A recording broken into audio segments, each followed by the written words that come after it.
everybody, this is the 1987 Cadillac Brougham on its way to the body shop. He wants it first thing Monday morning, which is tomorrow. This is obviously Sunday. So I'm going to drop it off now because I got things to do tomorrow morning. So I'm going to put the keys in the key slot. This is the last time you're going to see that hood dull like that. It's going to be shiny and new when we get it back from the paint shop. It's just a beautiful old Cadillac. It rides and drives and runs so nice. Going to get new tires for it. They got a couple of flat spots on it. I'm not sure if you guys can distinguish that or not, but I can feel it when I drive it. You've got flat spots. This car was very little, lightly driven, only 110,000 kilometers since 1987. So it's definitely not very many clicks. And the older gentleman who had it since 98 only drove it in the summertime. It was parked indoors every winter. By being outside, it got cooked in the heat in the summer months. So that's why I had to replace the vinyl roof and the headliner and the fillers, and now the new paint job's coming up this week. So everybody's so busy with work and the shops are all backed up. So if I didn't get him in, meaning if I didn't get this car booked when I did, he's booked now for paint until October. So I'm so glad I got it in when I did. Otherwise, I would have been kind of out of luck on this whole thing.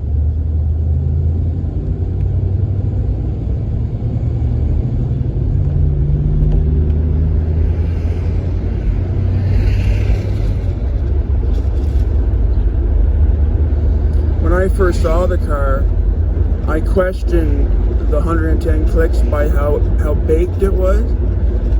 But once I saw the interior, and essentially nowhere on the pedals, nowhere on the driver's carpet, nowhere in the driver's armrest, there's nowhere inside the car anywhere, even on the knobs and the cruise control, all the turn signals.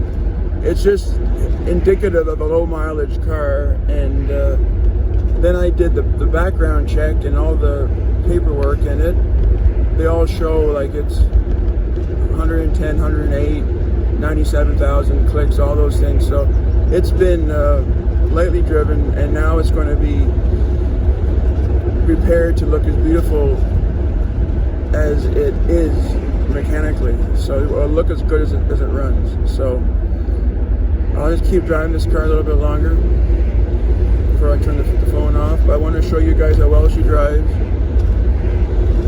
and how well it handles. I got the windows down because I like the fresh air. Hope you don't mind the wind noise.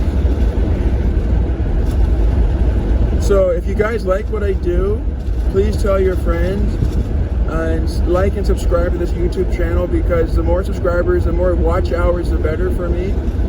It will help me one day do more restorations and buy more cars to save. So I hope you all appreciate what I do, and I think you do because you're watching me, and I really thank you so much. Up until a couple of years ago, I never would have restored an 80s Cadillac because they kind of were bottomed out value-wise, but now they're climbing, big time climbing in value. So they're definitely worth fixing, providing you get a good example like this one. I really wouldn't want to go much more than 125, 130 kilometers, just because once they hit 200,000, 175, 180, the mileage is really hurting their value. It's not hurting them drivability-wise, because that's still not a lot for these cars, but for any kind of resale purposes, it really is not much meat in the bone for a high mileage car.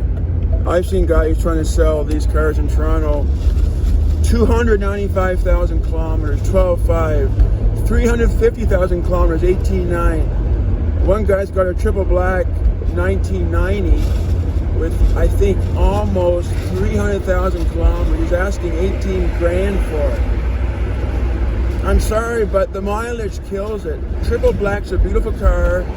The 5.7's a desirable engine. All those things are true, but those clicks kill the value. I don't care if you're triple black or painted solid gold. If 300,000 kilometers, the car is not worth that. And those kind of prices actually hurt the hobby because it's so unrealistic. We all want to make the best dollar for our car, but you got to be fair to the people who buy it, and you got to be realistic what the car is actually worth. Again, you know, go to the Blue Book Value, go to Hagerty Value Guide.